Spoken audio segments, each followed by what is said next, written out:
Welcome to Inside the Ropes with Coach Mario. Coach Mario, owner and head coach of Warriors Pride Boxing Academy here in Miami, Florida. How you guys doing this morning? Hope everybody's doing great. Watching the Olympics. There's not great boxing matches this past weekend. I saw Ergashev last night fighting another opponent. I can't remember his name, but he lost to him, so that leaves Ergashev out.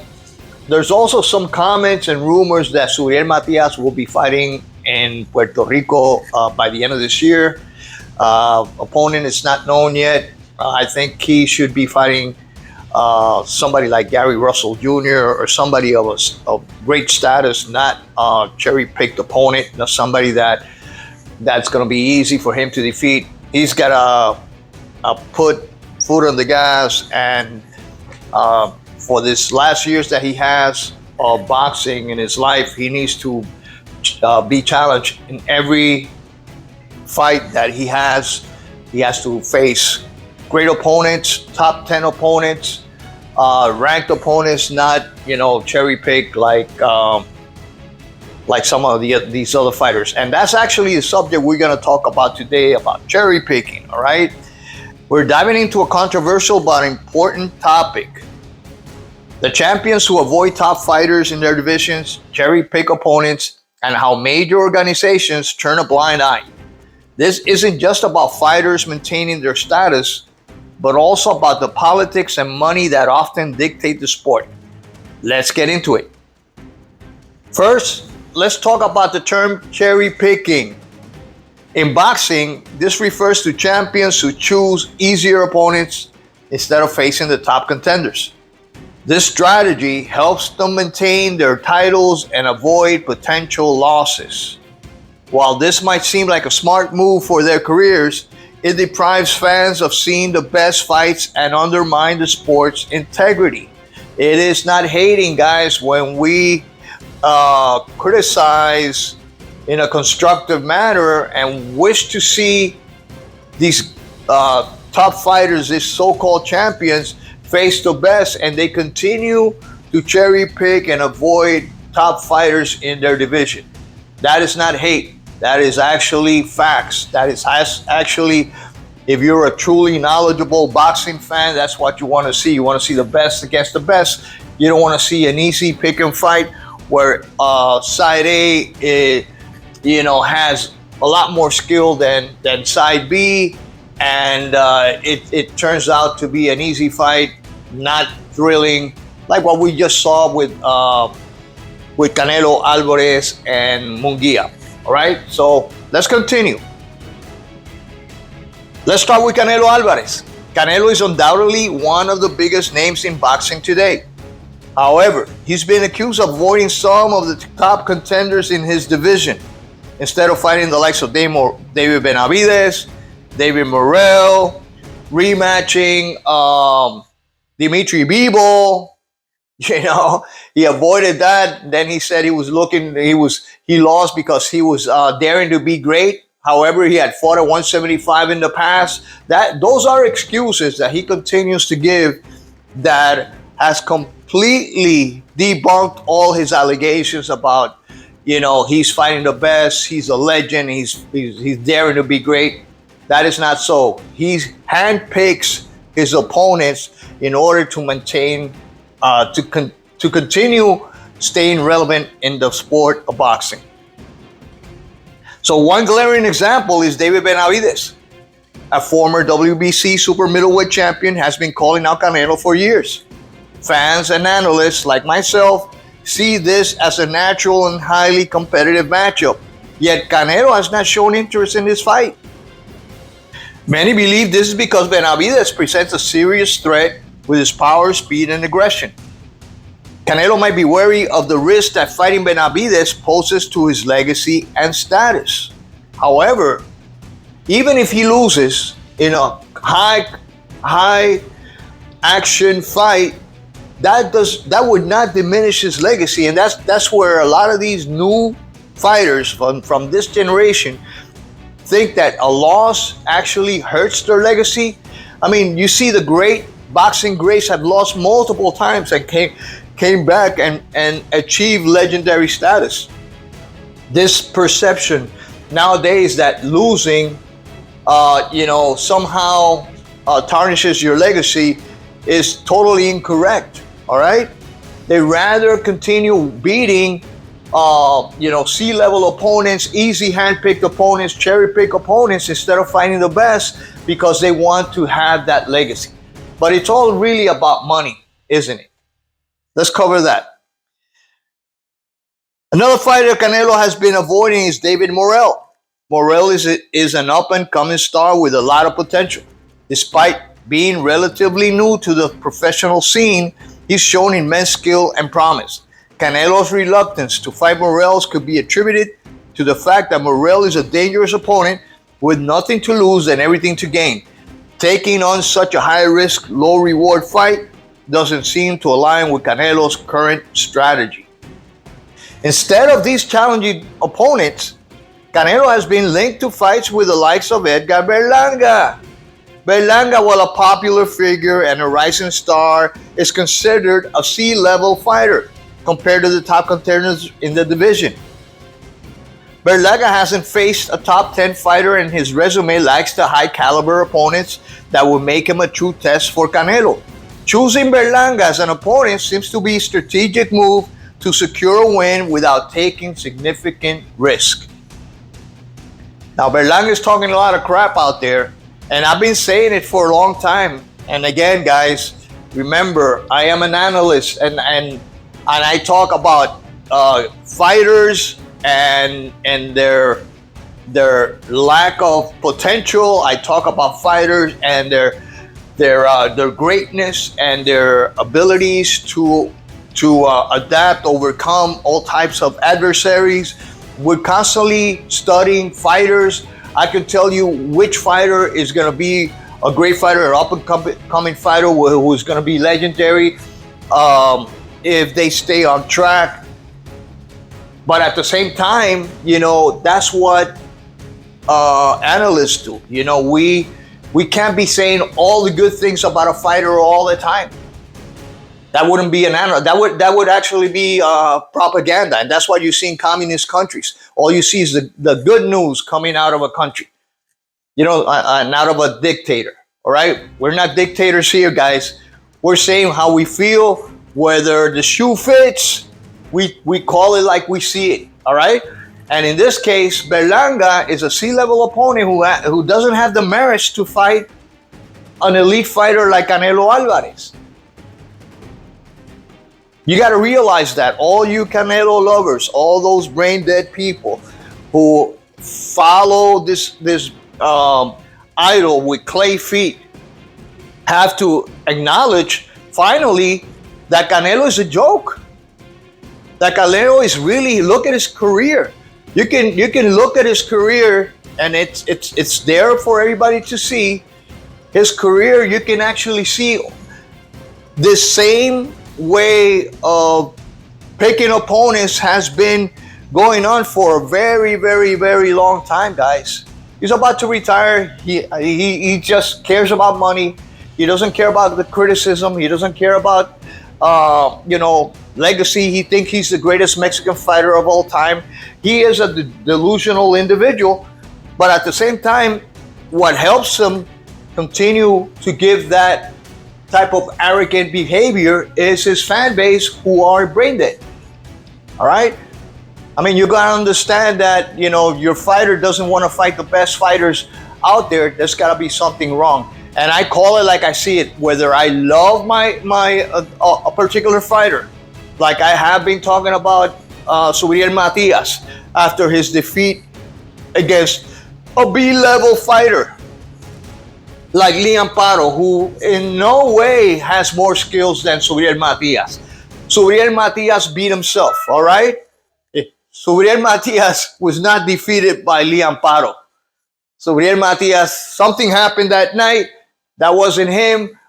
But, like I said in my previous episodes, I've always talked great about Subriel Matias. I've always had high hopes for Subriel Matias because I saw the skill level this guy has and the potential he had.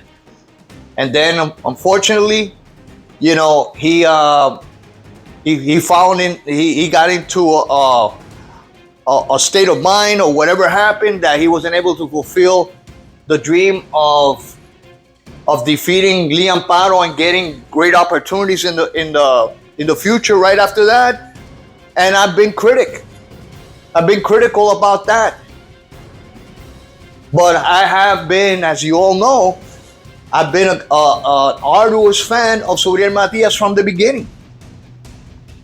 I can't be blind to the fact that sometimes fighters don't give 100% and they get distracted by different things. And I have said it in this channel before the fight between Suriel Matias and Liam Paro. I had said, you know, that the only way that Suriel Matias was going to lose was if he would be distracted by the Puerto Rican crowd, distracted by his friends, and not focus on the fight. I said that. Go back a few episodes before the fight with Liam Paro and you'll see that I have constantly said it. But going back to cherry picking, because I got a little diverted there, because I want you to understand, to all my listeners and subscribers, it doesn't matter if how much I like you as a fighter. I will be open-minded, and while I will be a straight shooter, talking about your career and talking about who you choose to fight and why you choose certain things and what are the holes in your game. That's part of being a boxing analyst. So Canelo's recent statement after being stripped of the IBF title sums up his attitude perfectly. He said he fights with whoever he wants, whenever he wants. This arrogant stance violates the principles and rules of major boxing organizations, yet these organizations often turn a blind eye, allowing Canelo to hold multiple titles hostage while refusing to fight the #1 contenders in the world. Now let's address the role of major boxing organizations. Bodies like the WBC, WBA, IBF, and WBO are supposed to ensure that champions defend their titles against top contenders. However, these organizations often look the other way when champions avoid tough fights. The reason?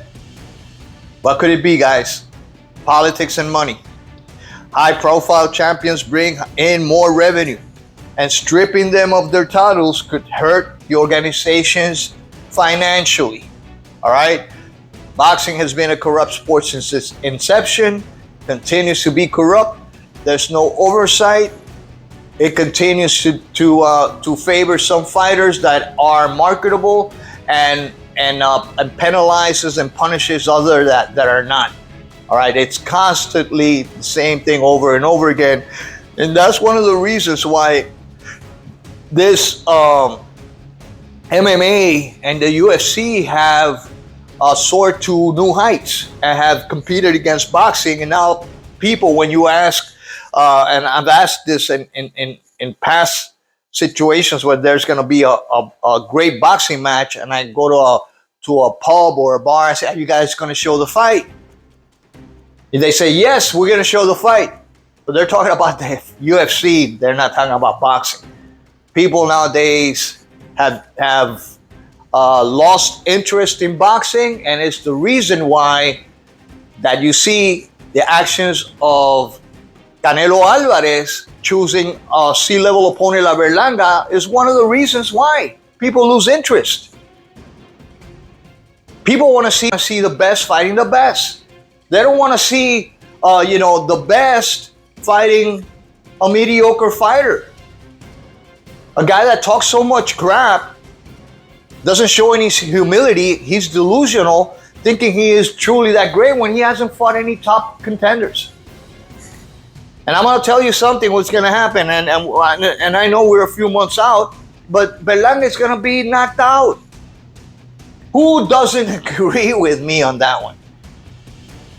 Now, if you see Berlanga fight another top-level opponent and defeat him and continue that track of defeating top-level opponents, then I can tell you, yeah, he merits the opportunity to fight for a world title, fight somebody like Canelo, but he hasn't earned it. The guys that have earned it, you know, Benavidez, Morel, you know, a rematch with Dimitri Vivo, those are the fights that people want to see. Why do you think Canelo Alvarez doesn't want to fight any of the top guys at 175 now? Because he knows he's going to get his ass whooped. But like I said before, the greatness, there is no glory in fighting the weak. I have that saying, that quote in my gym. We have a shirt that says that. There is no glory in fighting the weak. There is none. For me, there is none. I don't know for Canelo. Canelo doesn't give a shit. You know? And it is embarrassing.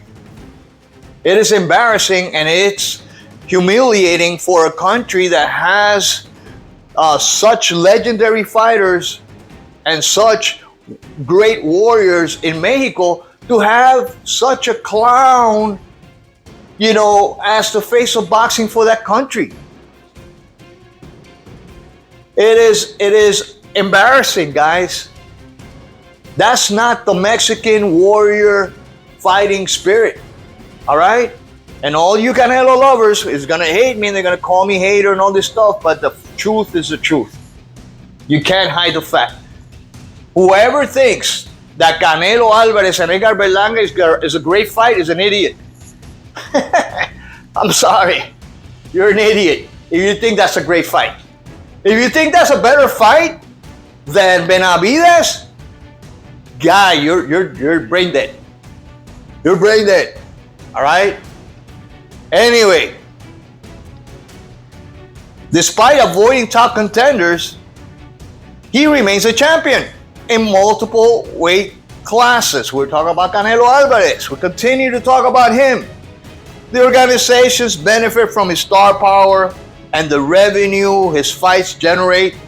This creates a conflict of interest where the sport's best interests are overshadowed by financial gain. That's not what we care about. The fans don't care about how much money a fighter is making. I know that's their career, but you got to have a little bit of honor and a little bit of self-respect when you choose, you know, low-level hanging fruit. You know, he fought, what was it? Gennady Golovkin at 40-something years old. He had to wait, he waited I don't know how many years to fight him again because Golovkin beat his ass. That's the only true great fight he's had that went back and forth, that showed his greatness. And he ran on the first one. To me, he lost both first and second fight. Third fight, where obviously he couldn't even knock out an aging, over the hill, washed up Golovkin. All right? That's one of the reasons why I criticize Canelo so much, and I have refused to continue talking about Canelo. But now with this other news, I gotta come out and say it, guys. What is cherry picking? What is destroying this sport is people like Canelo Alvarez. And the person that started all this, you know who he is. All right, TBE. He's the one that started the destruction of this sport from the inside. Using that technique, using that cherry picking, choosing opponents when they were not in their prime. All right, so what can be done? Boxing needs more accountability. Organizations should enforce mandatory defenses against top contenders and not shy away from stripping champions who refuse to fight the best. Promoters and managers should prioritize the sport's integrity over financial gain. That will never happen. And as fans, we need to demand better and not settle for less. Sorry, guys, that's not gonna fly. Unfortunately, we gotta take what we have. All right, we gotta take what we have, and in this case, boxing is giving us crumbs of greatness here and there, but the rest of the year sucks. All right, it's great fighters. It's mismatches all the time. It's you know who's gonna win the fight. It's terrible, terrible. In conclusion, cherry picking may help some fighters maintain their status, but it's a disservice, a disgrace to the sport and its fans. Boxing thrives on competition, courage, and the willingness to face the challenge. Let's hope the future brings more of that spirit back into the ring. I don't know about that, guys. I really don't have any faith in boxing changing the way it is. You can't change the stripes on a tiger, like they say. This corrupt organization, you see, they continue. The presidents of these organizations are like dictators. There's no way of changing the president of the organization. Look at Sulaiman. His father was the president, then his son is the president. It's like Cuba. Fidel Castro was the so-called president dictator, and then he chose his brother when he died. So it's the same thing. This organizations are not gonna change. The sport needs to be regulated. We need a czar, a boxing czar that regulates this and investigates all the corruption that's going on. To be honest with you, the right thing to do is strip Canelo of all his titles. All of them. All right? Is that going to happen? No. The IBF took a long ass time to do that. Finally, it's been done. But anyway, guys, another example of boxing nowadays. Look at Teofimo Lopez is another example of a cherry picker. There's so many of them. Everybody's choosing that path. They don't want to face the greats. They talk shit about their opponents, like Teofimo does about, Sobriel Matias, saying, "Oh well, he's not great. I knew he wasn't great, but why didn't you fight him when he had a title?" It shows cowardice. It shows lack of integrity. But anyway, guys, this is all I have for now. I'm going to continue watching the Olympics. This is Coach Mario saying until next time with another episode of Inside the Ropes with Coach Mario, saying hasta la vista. God bless you all and peace.